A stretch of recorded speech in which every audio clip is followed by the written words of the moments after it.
Shri Krishna Caitanya Prabhu Nityananda Shri Advaita Gadadhar Srivasadi. And now Chapter 7 of the Adi Leela.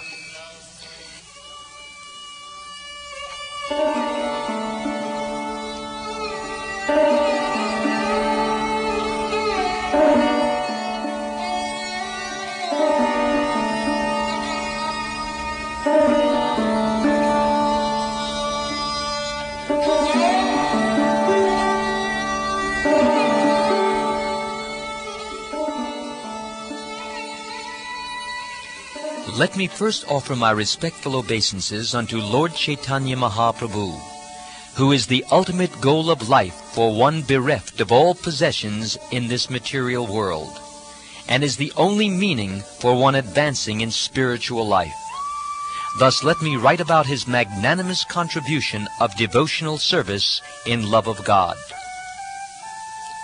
Let me offer glorification to the Supreme Lord, Sri Caitanya Mahaprabhu.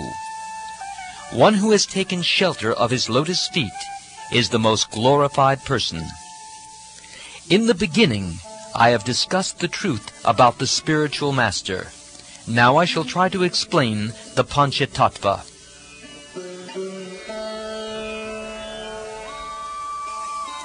These 5 tattvas incarnate with Lord Caitanya Mahaprabhu, and thus the Lord executes his Sankirtan movement with great pleasure. Spiritually, there are no differences between these 5 tattvas, for on the transcendental platform, everything is absolute. Yet there are also varieties in the spiritual world. And in order to taste these spiritual varieties, one should distinguish between them. Let me offer my obeisances unto Lord Sri Krishna, who has manifested himself in 5, as a devotee, expansion of a devotee, incarnation of a devotee, pure devotee, and devotional energy. Krishna, the reservoir of all pleasure, is the Supreme Personality of Godhead himself, the Supreme Controller. No one is greater than or equal to Sri Krishna, yet he appears as the son of Maharaj Nanda. Lord Sri Krishna, the Supreme Personality of Godhead, is the supreme enjoyer in the Ras dance. He is the leader of the damsels of Braj, and all others are simply his associates. The self-same Lord Krishna advented himself as Sri Caitanya Mahaprabhu with all his eternal associates, who are also equally glorious. Sri Caitanya Mahaprabhu, who is the Supreme Controller, the one personality of Godhead, has ecstatically become a devotee, yet his body is transcendental and not materially tinged.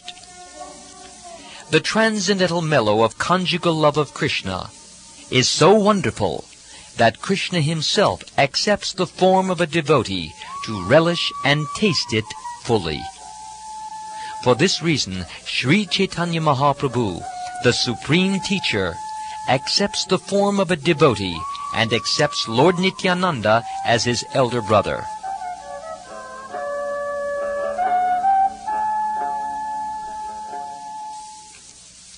Sri Advaitacharya is Lord Chaitanya's incarnation as a devotee. Therefore, these 3 tattvas, Caitanya Mahaprabhu, Nityananda Prabhu, and Advaita Goswami, are the predominators or masters. One of them is Mahaprabhu, or Supreme Master, and the other 2 are Prabhus, or Masters. These 2 Prabhus serve the lotus feet of Mahaprabhu. The 3 predominators, Caitanya Mahaprabhu, Nityananda Prabhu, and Advaita Prabhu, are worshipable by all living entities. And the 4th principle, Sri Gadadhar Prabhu, is to be understood as their worshipper. There are innumerable pure devotees of the Lord, headed by Srivas Thakur, who are known as unalloyed devotees. The devotees headed by Gadadhar Pandit are to be considered incarnations of the potency of the Lord. They are internal potential devotees engaged in the service of the Lord. The internal devotees or potencies are all eternal associates in the pastimes of the Lord. Only with them does the Lord advent to propound the Sankirtan movement. Only with them does the Lord taste the mellow of conjugal love. And only with them does he distribute this love of God to people in general.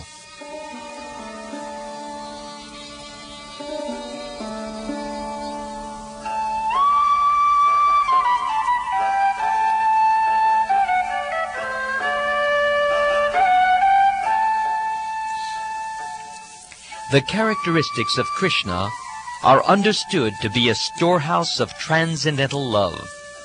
Although that storehouse of love certainly came with Krishna when he was present, it was sealed.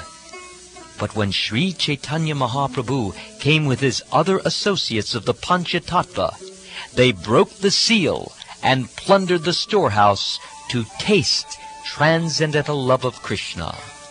The more they tasted it, the more their thirst for it grew.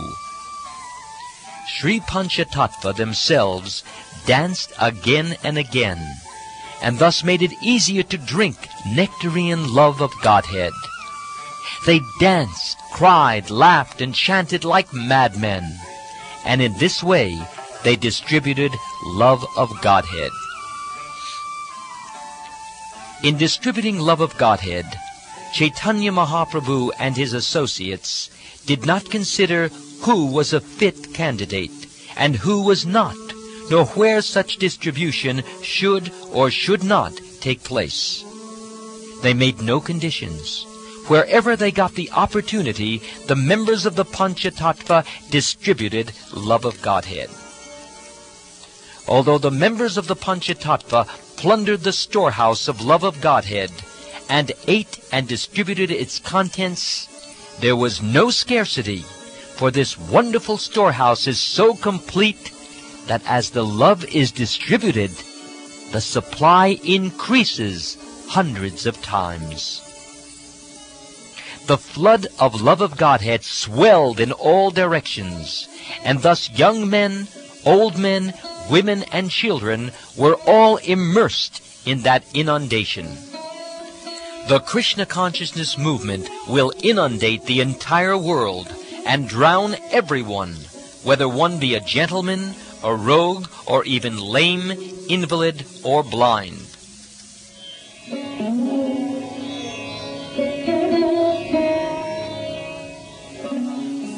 When the 5 members of the Panchatattva saw the entire world drowned in love of Godhead, and the seed of material enjoyment in the living entities completely destroyed, they all became exceedingly happy. The more the 5 members of the Panchatattva caused the rains of love of Godhead to fall, the more the inundation increases and spreads all over the world. The impersonalists, fruitive workers, false logicians, blasphemers, non-devotees, and lowest among the student community are very expert in avoiding the Krishna consciousness movement, and therefore the inundation of Krishna consciousness cannot touch them. Seeing that the Mayavadis and others were fleeing, Lord Chaitanya thought, I wanted everyone to be immersed in this inundation of love of Godhead, but some of them have escaped. Therefore I shall devise a trick to drown them also. Thus the Lord accepted the sannyas order of life after full consideration. Sri Caitanya Mahaprabhu remained in householder life for 24 years, and on the verge of his 25th year, he accepted the sannyas order. After accepting the sannyas order, Sri Caitanya Mahaprabhu attracted the attention of all those who had evaded him, beginning with the logicians. Thus the students, infidels, fruitive workers, and critics all came to surrender unto the lotus feet of the Lord. Lord Caitanya excused them all, and they merged into the ocean of devotional service, for no one can escape the unique, loving network of Sri Caitanya Mahaprabhu. Sri Caitanya Mahaprabhu appeared to deliver all the fallen souls. Therefore, he devised many methods to liberate them from the clutches of Maya. All were converted into devotees of Lord Caitanya, even the Malechas and Yavanas, or meat-eaters and miscreants. Only the impersonalist followers of Sankaracharya evaded him. While Lord Caitanya Mahaprabhu was passing through Varanasi on his way to Vrindavan, the Mayavadi sannyasi philosophers blasphemed against him in many ways.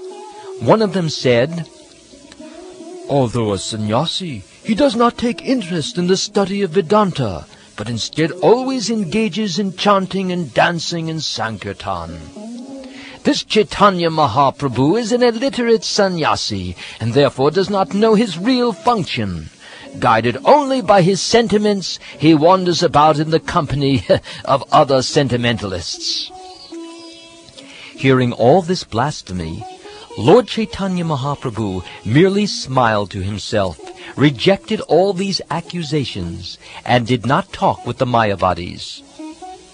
Thus, neglecting the blasphemy of the Varanasi Mayavadis, Lord Caitanya Mahaprabhu proceeded to Mathura, and after visiting Mathura, he returned to meet the situation. This time, Lord Caitanya stayed at the house of Chandrasekhara, although he was regarded as a Shudra or Kayasta, for the Lord, as the Supreme Personality of Godhead, is completely independent. As a matter of principle, Lord Caitanya regularly accepted his food at the house of Tapan Mishra. He never mixed with other sannyasis, nor did he accept invitations from them. When Sanatana Goswami came from Bengal, he met Lord Caitanya at the house of Tapan Mishra, where Lord Caitanya remained continuously for 2 months to teach him devotional service.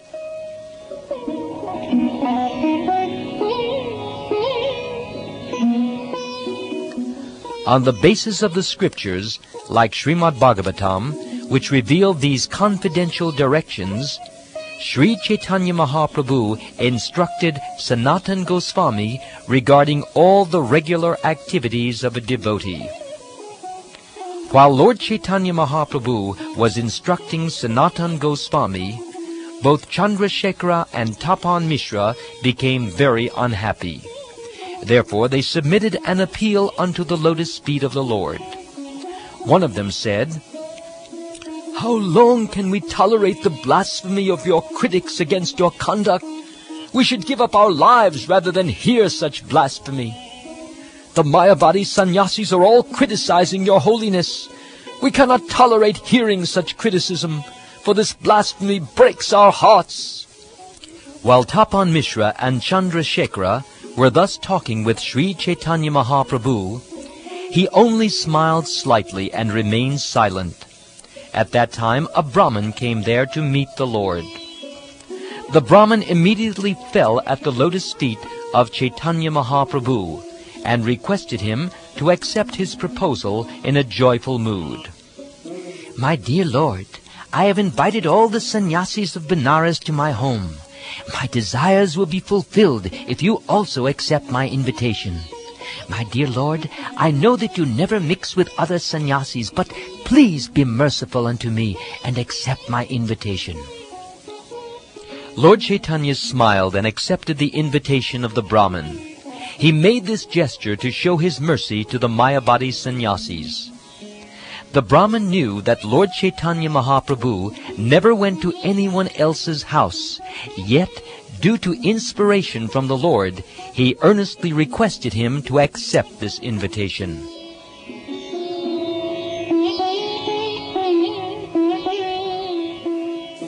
The next day, when Lord Sri Caitanya Mahaprabhu went to the house of that Brahmin, he saw all the sannyasis of Benares sitting there. As soon as Sri Caitanya Mahaprabhu saw the sannyasis, he immediately offered obeisances, and then he went to wash his feet. After washing his feet, he sat down by the place where he had done so. After sitting on the ground, Caitanya Mahaprabhu exhibited his mystic power and effulgence as brilliant as the illumination of millions of suns.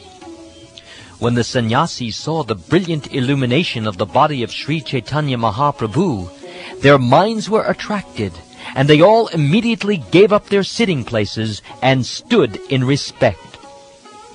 The leader of all the Mayavadi sannyasis present was named Prakashananda Saraswati, and after standing up, he addressed Lord Caitanya Mahaprabhu as follows with great respect. "Please come here. Please come here, Your Holiness. Why do you sit in that unclean place?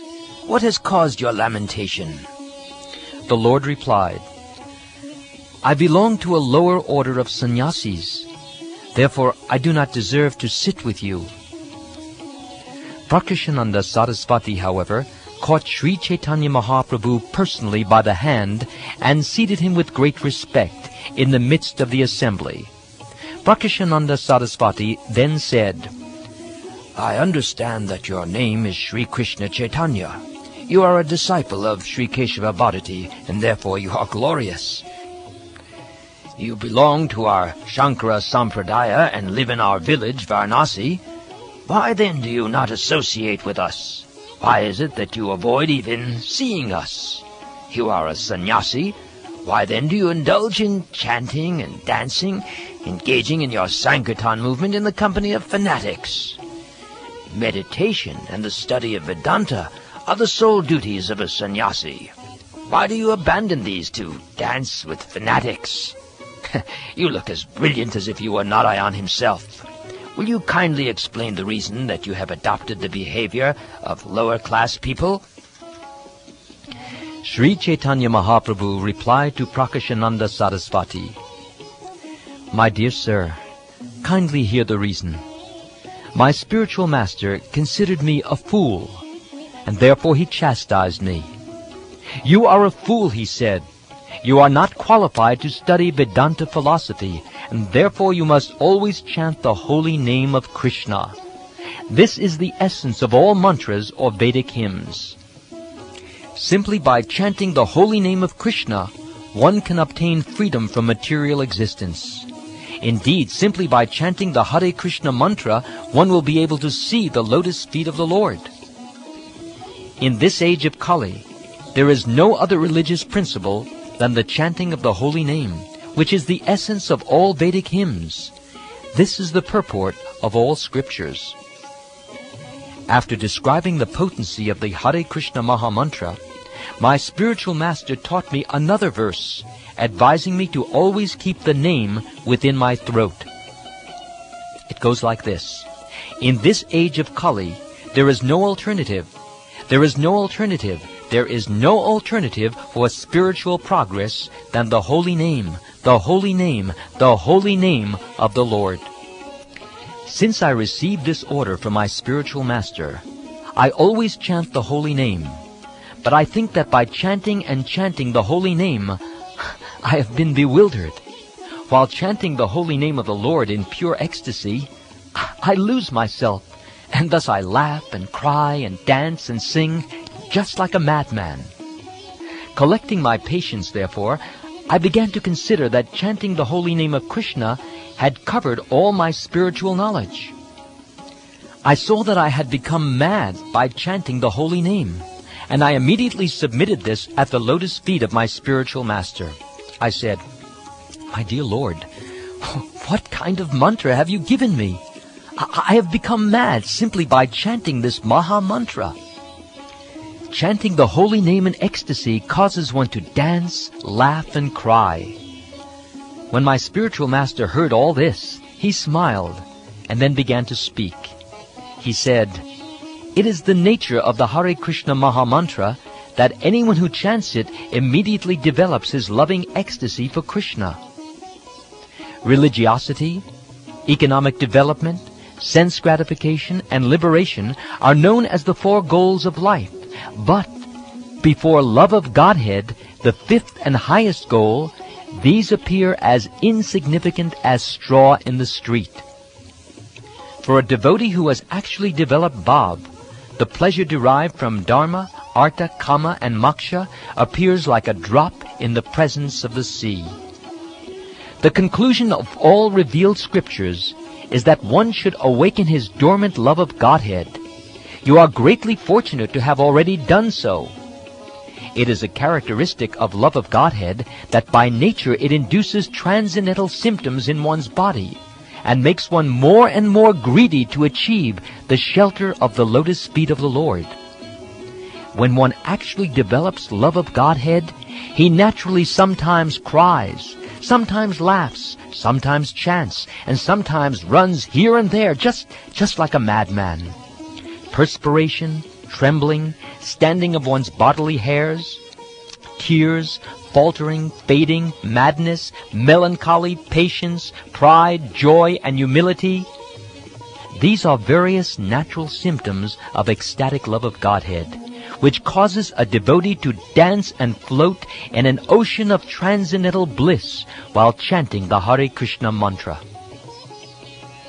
It is very good, my dear child, that you have attained the supreme goal of life by developing love of Godhead. Thus you have pleased me very much, and I am very much obliged to you. My dear child, continue dancing, chanting, and performing Sankirtan in association with devotees. Furthermore, go out and preach the value of chanting Krishna Nam, for by this process you will be able to deliver all fallen souls. Saying this, my spiritual master taught me one verse from Srimad Bhagavatam. It is the essence of all the Bhagavatam's instructions. Therefore he instructed me this verse again and again. It goes like this. When a person is actually advanced and takes pleasure in chanting the holy name of the Lord, who is very dear to him, he is agitated and loudly chants the holy name. He also laughs, cries, becomes agitated, and chants just like a madman, not caring for outsiders.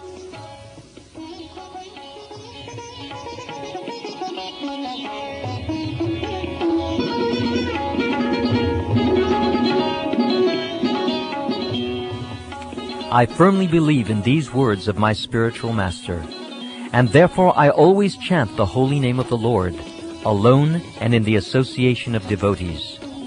That holy name of Lord Krishna sometimes causes me to chant and dance, and therefore I chant and dance. Please do not think that I intentionally do it. I do it automatically.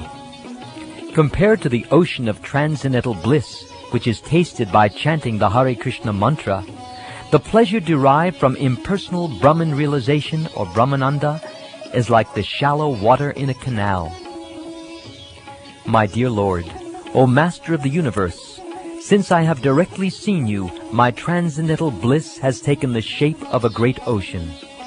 Being situated in that ocean, I now realize all other so-called happiness to be like the water contained in the hoofprint of a calf.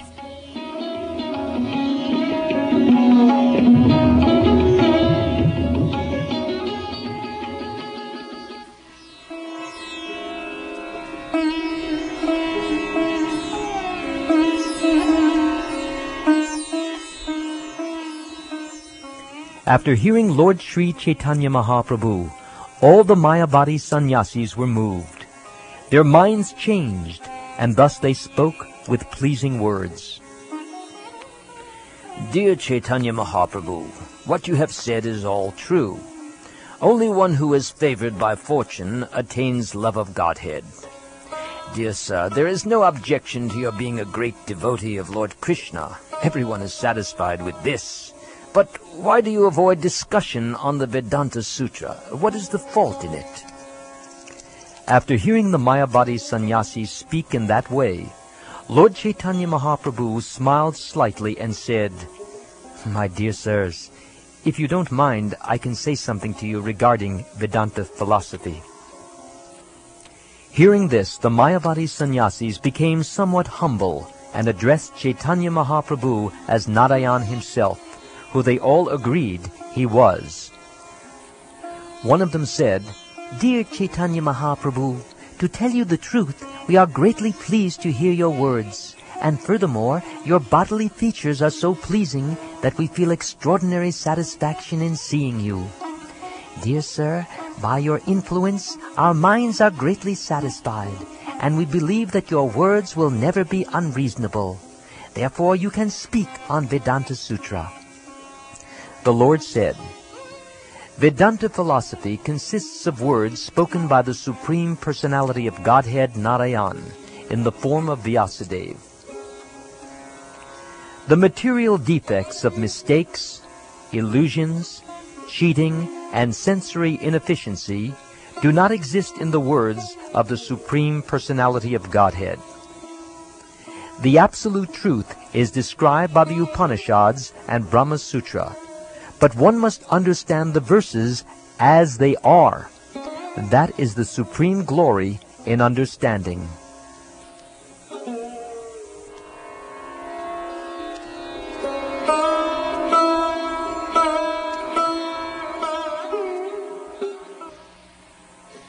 Sripad Sankaracharya has described all the Vedic literatures in terms of indirect meanings. One who hears such explanations is ruined. Sankaracharya is not at fault, for he has thus covered the real purpose of the Vedas under the order of the Supreme Personality of Godhead. According to direct understanding, the Absolute Truth is the Supreme Personality of Godhead, who has all spiritual opulences. No one can be equal to or greater than Him. Everything about the Supreme Personality of Godhead is spiritual, including His body, opulence, and paraphernalia. Mayavad philosophy, however, covering His spiritual opulence, advocates the theory of impersonalism. The Supreme Personality of Godhead is full of spiritual potencies. Therefore His body, name, fame, and entourage are all spiritual. The Mayavadi philosopher, due to ignorance, says that these are all merely transformations of the material mode of goodness. Sankaracharya, who is an incarnation of Lord Shiva, is faultless, because he is a servant carrying out the orders of the Lord. But those who follow his Mayavadi philosophy are doomed. They will lose their advancement in spiritual knowledge. One who considers the transcendental body of Lord Vishnu to be made of material nature is the greatest offender at the lotus feet of the Lord. There is no greater blasphemy against the Supreme Personality of Godhead. The Lord is like a great blazing fire, and the living entities are like small sparks of that fire. The living entities are energies, not the energetic. The energetic is Krishna. This is very vividly described in Bhagavad Gita, the Vishnu Purana, and other Vedic literatures. As Krishna says in the Bhagavad Gita, "Besides the inferior nature, O mighty-armed Arjun, there is a superior energy of mine, which is all living entities who are struggling with material nature and are sustaining the universe." The potency of Lord Vishnu is summarized in three categories, namely the spiritual potency, the living entities, and ignorance. The spiritual potency is full of knowledge. The living entities, although belonging to the spiritual potency, are subject to bewilderment. And the third energy, which is full of ignorance, is always visible in fruitive activities. The Mayavad philosophy is so degraded that it has taken the insignificant living entities to be the Lord, the Supreme Truth, thus covering the glory and supremacy of the Absolute Truth with monism. According to Sankaracharya, by accepting the theory of the transformation of the energy of the Lord, one creates an illusion by indirectly accepting that the Absolute is transformed. Transformation of energy is a proven fact. It is the false bodily conception of the self that is an illusion. The Supreme Personality of Godhead is opulent in all respects. Therefore, by his inconceivable energies, he has transformed the material cosmic manifestation. Using the example of a touchstone, which by its energy turns iron to gold and yet remains the same, we can understand that although the Supreme Personality of Godhead transforms his innumerable energies, he remains unchanged. Although touchstone produces many varieties of valuable jewels, it nevertheless remains the same. It does not change its original form. If there is such inconceivable potency in material objects, why should we not believe in the inconceivable potency of the Supreme Personality of Godhead? The Vedic sound vibration, Omkar, the principal word in the Vedic literatures, is the basis of all Vedic vibrations. Therefore, one should accept Omkar as the sound representation of the Supreme Personality of Godhead and the reservoir of the cosmic manifestation. It is the purpose of the Supreme Personality of Godhead to present Pranava or Omkar as the reservoir of all Vedic knowledge. The words Tat Tvam Asi are only a partial explanation of the Vedic knowledge. Pranava or Omkar is the Mahavakya or Maha Mantra in the Vedas. Sankaracharya's followers cover this to stress without authority the mantra Tat Tvam Asi. In all the Vedic sutras and literatures, it is Lord Krishna who is to be understood, but the followers of Sankaracharya have covered the real meaning of the Vedas with indirect explanations. The self-evident Vedic literatures are the highest evidence of all, but if these literatures are interpreted, their self-evident nature is lost. The Mayavad school, giving up the real, easily understood meaning of Vedic literature, has introduced indirect meanings based on their imaginative powers to prove their philosophy.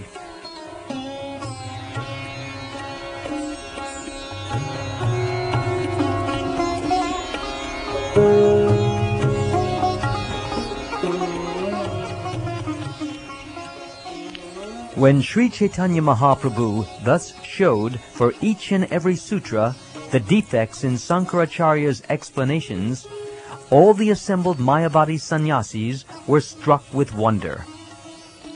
All the Mayavadi sannyasis said, "Your Holiness, kindly know from us that we actually have no quarrel with your refutation of these meanings, for you have given a clear understanding of the sutras.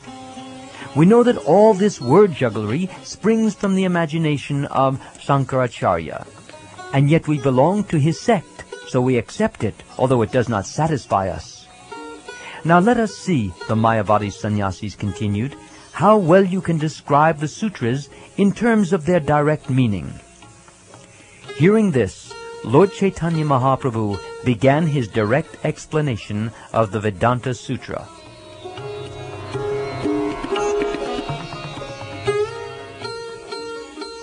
Brahman, who is greater than the greatest, is the Supreme Personality of Godhead.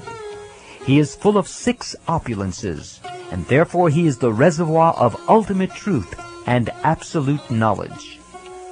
In his original form, the Supreme Personality of Godhead is full of transcendental opulences, which are free from the contamination of the material world. It is to be understood that in all Vedic literature, the Supreme Personality of Godhead is the ultimate goal. When we speak of the Supreme as impersonal, we deny his spiritual potencies. Logically, if you accept half of the truth, you cannot understand the whole. It is only by devotional service, beginning with hearing, that one can approach the Supreme Personality of Godhead. That is the only means to approach Him. By practicing this regulated devotional service under the direction of the spiritual master, certainly one awakens his dormant love of Godhead. This process is called abhideya. If one develops his love of Godhead and becomes attached to the lotus feet of Krishna, gradually he loses his attachment to everything else. Love of Godhead is so exalted that it is considered to be the fifth goal of human life.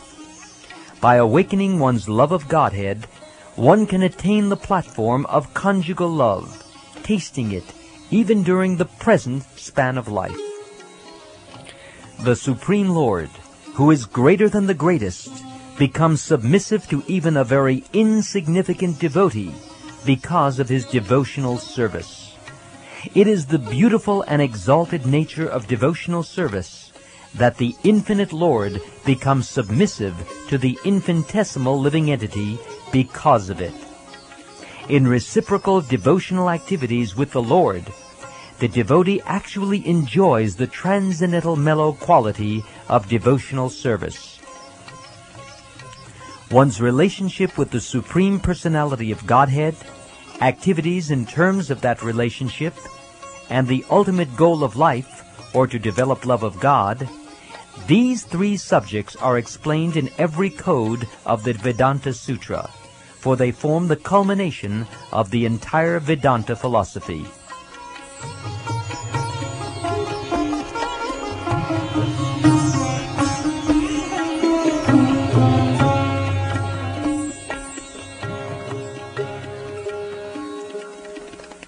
When all the Mayavadi sannyasis thus heard the explanation of Caitanya Mahaprabhu on the basis of Sambandha, Abhideya, and Prayojan, they spoke very humbly.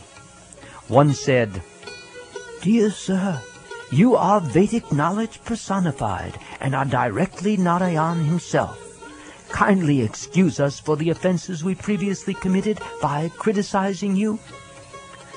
From that moment, when the Mayavadi sannyasis heard the explanation of Vedanta Sutra from the Lord, their minds changed, and on the instruction of Caitanya Mahaprabhu, they too chanted, "Krishna, Krishna," always. Thus Lord Chaitanya excused all the offenses of the Mayavadi sannyasis, and very mercifully blessed them with Krishna Nam, or the name of Krishna. After this, all the sannyasis took the Lord in their midst, and thus they all took their meal together. After taking lunch among the Mayavadi sannyasis, Sri Caitanya Mahaprabhu, who is known as Gauda Sundara, returned to his residence. Thus the Lord performs his wonderful pastimes.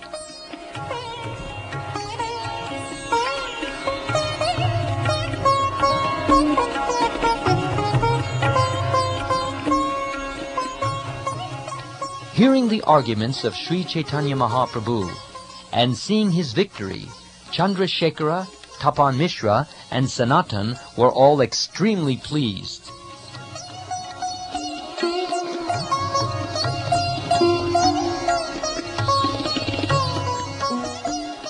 Many Mayavadi sannyasis of Varanasi came to see the Lord after this incident, and the entire city praised him.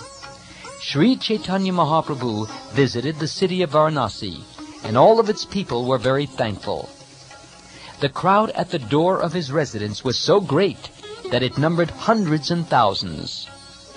When the Lord went to visit the temple of Vishveshvara, hundreds and thousands of people assembled to see him.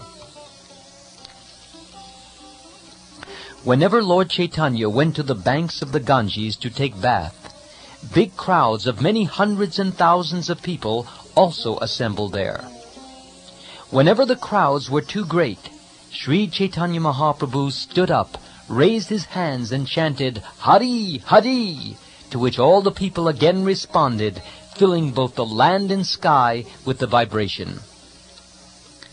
After thus delivering the people in general, the Lord desired to leave Varanasi. After instructing Sri Sanatan Goswami, he sent him toward Vrindavan. Because the city of Varanasi was always full of tumultuous crowds, Sri Chaitanya Mahaprabhu, after sending Sanatan to Vrindavan, returned to Jagannath Puri. I have here given a brief account of these pastimes of Lord Chaitanya, but later I shall describe them in an extensive way. Sri Krishna Chaitanya Mahaprabhu and his associates of the Panchatattva distributed the holy name of the Lord to invoke love of Godhead throughout the universe, and thus the entire universe was thankful. Lord Chaitanya dispatched the two generals, Rupa Goswami and Sanatan Goswami, to Vrindavan to preach the bhakti cult. As Rupa Goswami and Sanatan Goswami were sent toward Mathura, so Nityananda Prabhu was sent to Bengal to preach extensively the cult of Chaitanya Mahaprabhu. Sri Chaitanya Mahaprabhu personally went to South India, and he broadcast the holy name of Lord Krishna in every village and town. Thus the Lord went to the southernmost tip of the Indian peninsula, known as Setu Banda or Cape Comorin. Everywhere he distributed the bhakti cult and love of Krishna, and in this way he delivered everyone.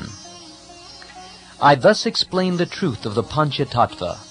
One who hears this explanation increases in knowledge of Sri Chaitanya Mahaprabhu. While chanting the Panchatattva Mahamantra, one must chant the names of Sri Chaitanya, Nityananda, Advaita, Gadadhar, and Srivas with their many devotees. This is the process. I again and again offer obeisances unto the Panchatattva. Thus I think that I will be able to describe something about the pastimes of Lord Chaitanya Mahaprabhu. Praying at the lotus feet of Sri Rupa and Sri Raghunath, always desiring their mercy, I, Krishnadas, narrate Sri Caitanya Caritamrta, following in their footsteps.